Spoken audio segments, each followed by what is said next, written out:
우리가 지난 시간까지 나눴던 게 하나님의 창조를 나눴죠. 그리고 창조하셨고 관계가 너무 좋았지만 사람과 하나님과의 관계가 끊어진 사건, 타락한 사건이 나왔습니다. 그렇지만 예수님의 십자가로 인해서 그 관계가 회복되어졌고 예수님의 부활로 인해서 우리도 또한 부활을 경험할 수 있는 존재가 되었다라는 말씀을 함께 나눴습니다. 이것은요, 지식입니다. 성경의 메시지를 정리한 지식입니다. 근데 이 지식이 우리를 변화시킬 수가 없습니다. 여러분들 한번 생각을 해보세요. 사막을 오랫동안 걷습니다. 제가 사막을 걸어본 적이 없어서 잘 모르겠는데 뜨거운 아스팔트 위를 제가 오랫동안 걸었다고 볼게요. 끝이 없어요. 뭐 미국 정도로 생각해 볼게요. 계속 걷습니다. 너무 힘이 든데 그러다가 제가 털썩 쓰러집니다. 그런데 제게는 지식이 있어요. 무슨 지식이 있냐면 시원한 물 한 모금 마시면 내가 다시 일어날 수 있어 라는 것을 저는 확신해요. 지식도 있어요. 그 순간에 헬리콥터가 두두두두 옵니다. 쓰러진 사람이 있어요. 이 사람을 구조해야 돼요. 내려와서 구급대원이 저에게 물을 한 컵 내밀게 됩니다. 저는 무슨 지식이 있다고요? 이 물을 마시면 살아날 수 있다는 지식이 있습니다. 그런데 제가 그 물을 마시지 않아요. 그러면 제가 생명을 얻을 수 있을까요? 얻지 못합니다. 얻지 못합니다. 지식이 우리의 삶을 바꿀 수 없고요. 지식만으로 우리의 믿음이 더해갈 수 없고 견고해지기가 어렵습니다. 자, 그러면 우리가 지식을 넘어서 결단하고 행동해야 될 때가 있어요. 하나님 말씀을 들었으면 결단해야 될 때가 온단 말이에요. 우리가 그 결단을 통해서 구원을 내 것으로 만들 수도 있습니다. 그러니까 오늘 제목의 말씀처럼 내가 그것을 고백하는 순간 하나님 아버지의 그 품 안에 머물 수가 있습니다. 그러면 어떻게 해야 되느냐? 어떻게 해야 되느냐? 자, 1번 한번 읽어볼까요? 1번 질문 시작. 네, 십자가의 사건과 부활의 사건을 내가 가슴 깊이 아멘 하면서 받을 수도 있어요. 근데 그것을 내가 그렇게 하면 내가 구원받는 줄로 믿어라고 말도 할 수 있고 머릿속으로 생각도 할 수 있거든요. 그런데 내가 진짜 구원을 받기 위해서는 두 가지가 필요해요. 첫 번째는 뭐냐면 이동하라입니다. 이동하라. 사도행전 3장 19절 말씀 한번 그 밑에 있는 거 읽어볼까요? 시작.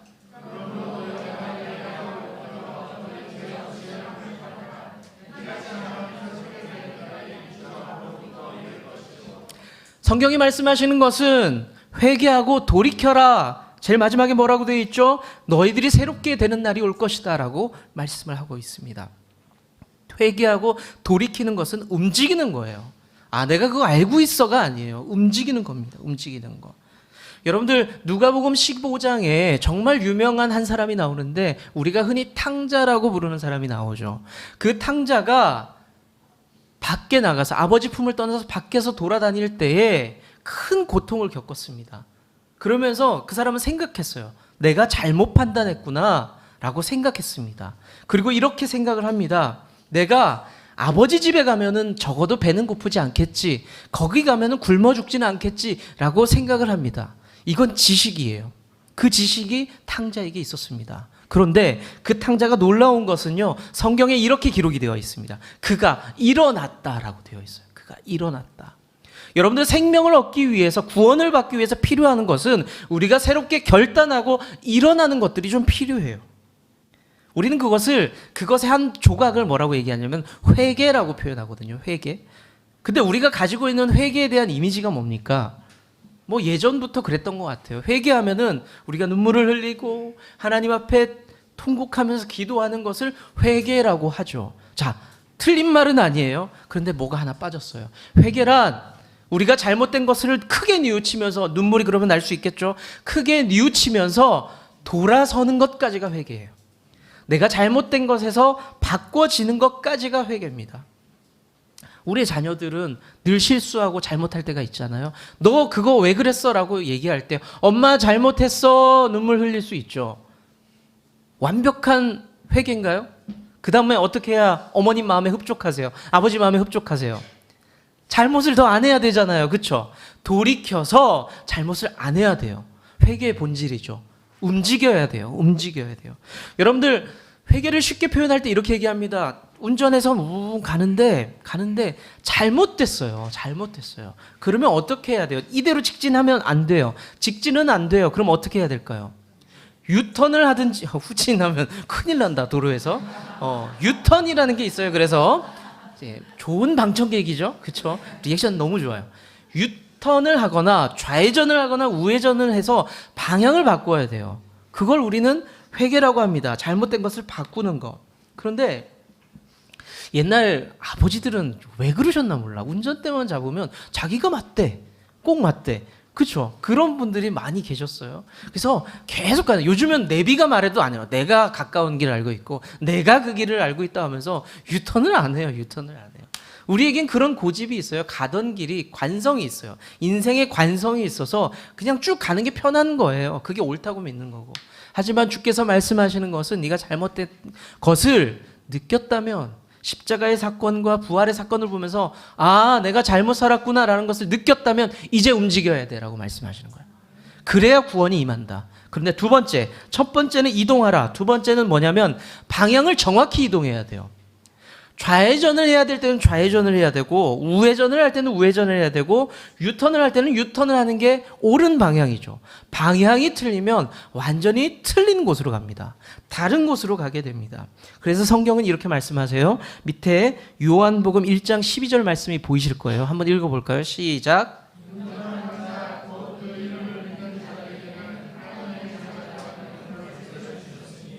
성경이 말씀하시는 건 뭐냐면, 그래, 방향을 틀어야 돼. 그런데 어디로 틀어야 되냐면 그 이름을 믿는 자가 돼야 돼. 그 이름이라고 강조하고 있습니다. 사람들이 방황이 깊어지면은 여기저기 기웃거리죠. 성경은 잘 알고 있었던 것 같아요.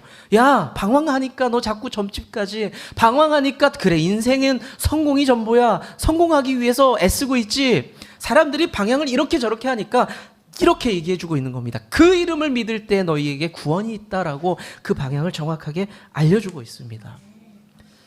자, 믿음에 대한 정의를요, 사전에는 이렇게 표현하는데 두 가지를 얘기합니다. 첫 번째는 어떤 사실이나 말이 그렇게 될 줄로 믿는 것, 그게 믿음이다. 두 번째는 뭐냐면 어떤 대상에게 기대는 것, 어떤 대상을 기대하는 것, 그게 믿음이다라고 이야기합니다. 저는 이 사전적인 정의를 보고 깜짝 놀랐어요. 완벽하게 성경의 믿음이 이런 것과 똑같다는 것을 깨닫게 됩니다. 여러분들 첫 번째 정의 볼까요? 믿음의 정의는 어떤 사실이나 말이 그렇게 될 것이라고 믿는 것이다.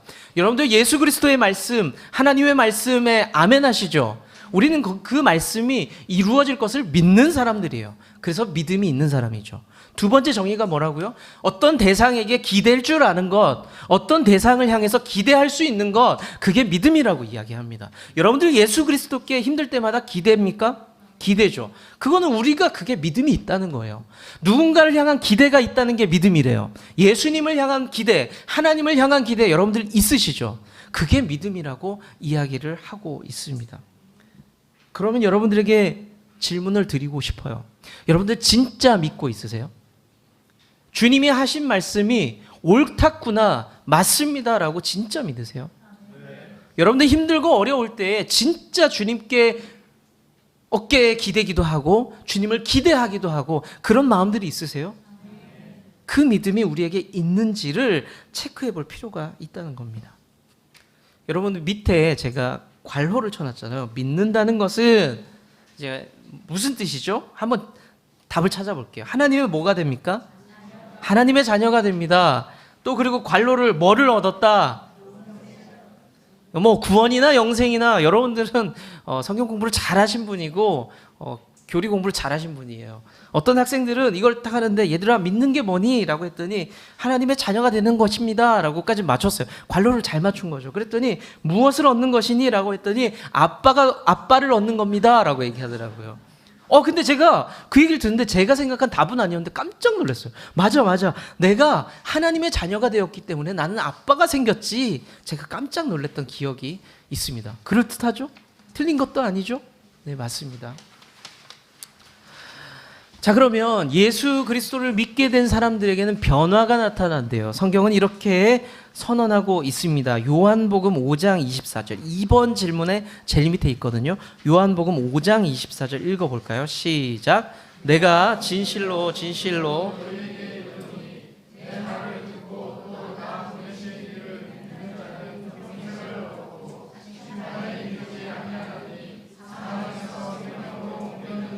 네. 예수님을 믿는 자들이 얻게 되는 것, 어떤 변화가 있다는 것, 우리가 아까 고백했었죠. 영생을 얻게 된다. 심판에 이르지 않게 된다. 우리의 존재가 사망에서 생명으로 옮겨졌다라고 선언을 하고 있습니다. 자, 우리에게 영생을 약속하셨어요. 여러분들 믿으십니까? 근데 그 영생이 무슨 영생이냐? 우리는 1차원적인 것들은 모두가 맞아 그거야 라고 생각합니다. 영원히 하나님 나라에 함께하는 것에 대한 이야기는 긍정을 해요. 그런데 성경은 또 다른 이야기를 합니다. 요한복음 10장 29절 보실까요? 3번 밑에 있습니다. 요한복음 10장 29절 시작.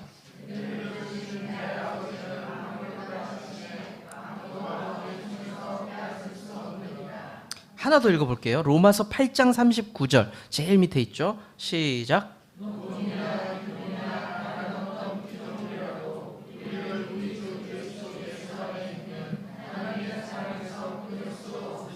영생을 이야기할 때는 내 존재에 집중을 보통 합니다. 하나님 나라에서 영원히 함께할 나의 존재를 이야기해요. 근데 또 다른 의미가 있습니다. 뭐냐면 방금 읽었던 것처럼 절대 멈추지 않는, 끊어지지 않는 하나님의 사랑, 그 사랑이 영생의 속성 안에 있는 거예요. 우린 거기까지도 믿을 수 있어야 한다는 겁니다. 사랑하는 성도 여러분, 여러분은 예수 그리스도를 믿는 사람이라면 우린 영생을 소유한 사람입니다. 그 말은 하나님께서 흔들릴지라도 결코 끊어지지 않는 영생을 여러분들에게 약속하셨다는 것을 여러분들 믿으시길 바랍니다. 4번 넘어가 볼까요? 4번. 자, 이제 어떤 사람이 예수 믿는 사람이 됐습니다. 그리스도인이 되었습니다. 근데 성경은 너 이제 그리스도인이 되었구나, 예수쟁이가 되었구나, 그러면 내가 너를 이제부터 이렇게 불러줄게 라고 이야기하고 있어요. 고린도후서 5장 17절 읽어볼까요? 시작. 그런즉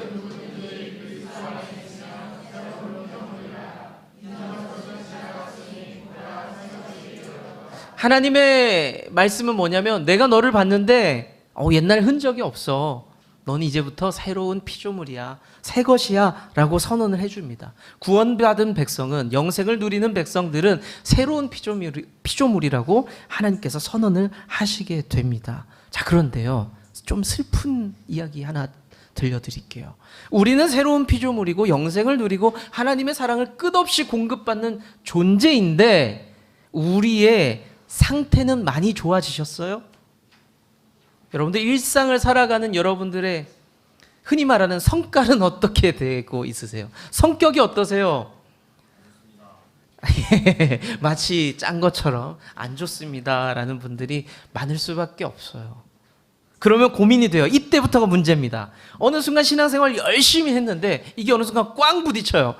내가 집사인데, 내가 권사인데, 내가 목사인데 별반 사람이 달라지지 않았어. 그걸 느낀단 말이에요. 제가 언제 이거를 심각하게 고민했냐면 제가 사역을 하는 도중에 한 30대 정도에 내가 사역자인데 내가 예수 믿은 지 이만큼 시간이 지났는데 예수 믿기 전에 그 청소년기, 예수 믿기 전에 청소년기보다 그때가 더 착했어. 이게 꽝 부딪힌 거예요. 나 옛날이 더 착했던 것 같은데 지금 때가 더 많은 것 같은데 이거를 느끼는 순간 심각하게 고민이 됐습니다. 근데 많은 분들과 서로 이런 얘기를 하다 보면은 많이들 느끼신대요. 그러면서 어디까지 가냐면 내가 구원받은 사람이 맞을까라는 사실까지 흘러간다는 거예요. 이게 사탄의 전략이에요. 사실은 사탄의 전략. 그러면 우리가 새로운 피조물이라는 사실이 무슨 의미가 있을까요? 무슨 의미가 있냐면 신분과 상태를 분리시켜야 돼요. 신분. 여러분들 하나님의 뭐라고요? 자녀가 되었어요. 그것도 맞아요. 죄인이 아니라 뭐가 되었을까요? 의인이 되었습니다. 예수님의 부활로 인해서 우리는 의인이 되었습니다. 이게 신분이에요. 신분. 근데 제가 아까 말씀드렸다시피 나 옛날보다 안 착한 것 같은데 이거는요 상태의 문제예요. 성경의 선언은요, 하나님의 선언은 뭐냐면 우리의 신분의 문제를, 신분을 바꿔버렸다는 것에서부터 시작이 됩니다. 상태의 문제는 여러분들 잘 알겠지만 또 다른 문제예요. 또 다른 문제. 자, 그러면 우리를 주께서 바라보실 때 너 괜찮은 사람인데 칭의라고 얘기해요. 너는 좋은 사람이야 내가 보기에, 이렇게 말씀하시는 걸 칭의라고 하는데 그러면 제가 그렇게 좋은 사람도 아니고 원래 죄인인데 지금도 엉망인데 왜 저를 의롭다라고 이야기하십니까? 라고 질문을 할 수 있거든요. 제가 이거는 어디를 가나 복음을 전할 때 자주 이렇게 비유를 합니다. 여러분들도 들으신 분도 있으실 거예요. 여러분들이 하나님이라고 생각해 보세요. 여러분들이 하나님이에요. 여기는 죄인이에요. 죄인. 주먹은 죄인이에요. 근데 예수 그리스도를 믿겠습니다라고 내가 고백할 때에 어떻게 되냐면 예수님이 내 안에 들어오신다는 거예요. 그러면 이렇게 내 앞을 막아서세요. 여러분들 하나님이라 그랬잖아요. 여러분들 지금 뭐가 보이세요? 주먹이 보이세요? 종이가 보이세요?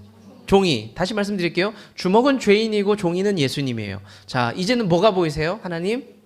예수님이 보이는 거죠. 똑같아요. 하나님 입장에서도 예수 그리스도를 믿겠다라고 고백하는 순간 내 앞에 가려진 예수 그리스도의 흔적을 보면서 내가 너를 예수를 보듯이 의롭게 봐줄게라고 하나님이 그렇게 칭의라고 하는 거는 칭자는 뭐예요? 그렇게 불러준다는 거잖아요. 원래 아니야. 내가 그 뒤돌아보면 에이 너는 죄인인데 볼 수 있지만 내가 너를 그렇게 불러줄게, 그렇게 여겨줄게라는 겁니다. 여겨줄게. 여러분들 밑에 기차 그림 3개 보이시죠? 이거는 뭐 아마 사형리에서 많이 사용하는 것 같은데 옛날 기차는 제일 앞에 엔진이 돌고 있고 뒤에 이제 뭐 승객칸이나 짐칸이 따라 붙게 되죠. 그 모습입니다. 우리의 구원을 견인하는 기차가 있다면 제일 앞에 엔진칸이 있겠죠. 그게 뭘까요? 제가 팩트라고 표현을 했는데 진리예요. 진리. 성경의 말씀, 하나님의 뜻입니다. 그 하나님의 뜻과 진리가 있었기 때문에 우리가 구원받을 수 있는 거예요. 하나님이 당기셨기 때문에 우리가 구원을 받은 겁니다. 자, 근데 그 뒤에 따라오는 게 뭐죠? faith, 믿음입니다. 믿음. 우리의 믿음이 따라가는 거예요. 하나님의 말씀을 보고 우리가 반응하는 거죠. 제가 믿습니다. 그리고 또 따라가는 것은 feeling, 감정이에요. 내가 하나님을 믿으니 너무너무 기뻐요. 감격스러워요. 따라가는 겁니다. 자, 여기서 중요한 게 뭐냐면 구원의 핵심은 뭡니까? 가장 큰 핵심, 팩트예요. 진리입니다. 이것이 우리를 구원으로 이끌어주는 겁니다. 내 감정이 흔들린다고 해서 구원이 흔들릴까요? 하나님은 끌고 계세요. 내 믿음이 연약해졌다고, 내가 흔들린다고, 내 믿음이 바닥을 친다고 내 구원이 내 구원이 사라질까요? 아니요. 앞에 든든한 하나님의 말씀이 끌고 계신 거예요. 이단들이 자꾸 물어볼 수 있죠. 네가 그렇게 살면서 네가 성경 구절에 어디를 근거로 네가 그렇게 구원을 확신하니? 여러 가지 물을 수 있지만 우리의 근거는 뭐다? 그렇게 살면서가 아니에요. 하나님이 말씀하셨기 때문에 내가 그분의 자녀가 되었다라는 믿음의 선포, 그대로 믿는 것을 우리가 구원의 근거로 삼으셔야 합니다. 자, 여러분들에게 마지막 질문 또 이렇게 나갈 수 있습니다.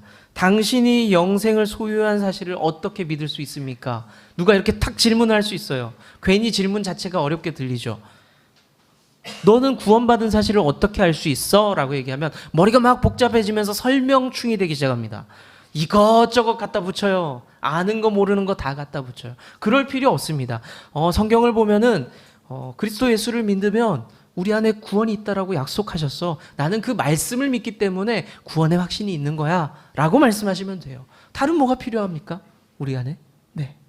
그런데 구원의 확신을 계속해서 흔들리게 하는 사탄의 음성들이 분명히 우리 안에 있습니다. 여러분들 그림을 제가 뭐 독특한 건 하나 건져왔는데 그냥 마귀라고 칠게요. 이 마귀가 우리를 향해서 뭐라고 이렇게 말따옴표 같은 게 있죠. 말풍선이 있습니다. 여러분들에게 이 마귀가 지금 뭐라고 하고 있습니까? 각자 한번 생각해 보세요. 여러분들의 삶을 흔들어대는 마귀의 속삭임이 분명히 있을 거예요. 저는 여기다 이렇게 써놓습니다. 10년 전에도 그러고 5년 전에도 그러고 지금도 그러고 여기다가 뭐를 쓸까라고 고민해보면 하나밖에 안 떠올라요. 그렇게 살면서. 저는 그래요. 저는. 여러분들은 어떤지 모르겠지만 저는 그래요. 네가 그렇게 살면서 성도냐? 네가 그렇게 살면서 목사야? 그 목회 되겠니? 그거 때려쳐. 이렇게 계속해서 속삭이고 있는 겁니다. 사랑하는 성도 여러분, 우리가 받은 복음, 우리가 받은 구원은요, 싸구려입니까? 비싼 겁니까? 비싸요. 맞습니다. 귀한 겁니다. 비싼 겁니다. 그런데 여러분들은 값을 여러분들이 치르셨어요? 돈 내셨어요? 그런 건 없죠. 그래서 사람들이 가끔 착각해요. 내가 얻은 복음, 예수 그리스도의 십자가가 가볍게 느껴져요.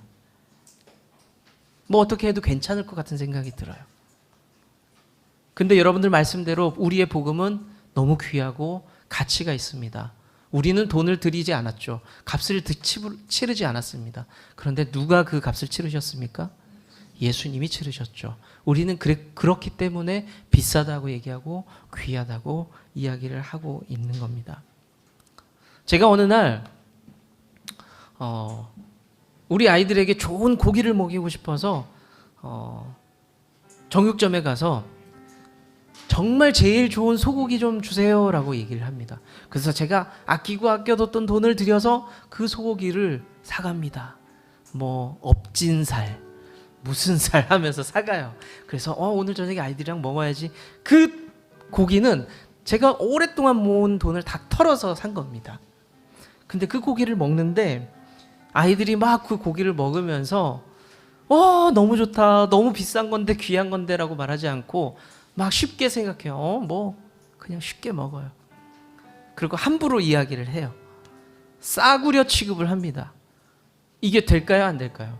그럼 안 되죠. 이 아이들은 왜 그랬을까요? 내 돈 안 냈으니까, 내가 가서 사온 게 아니니까 그렇게 생각한 거예요.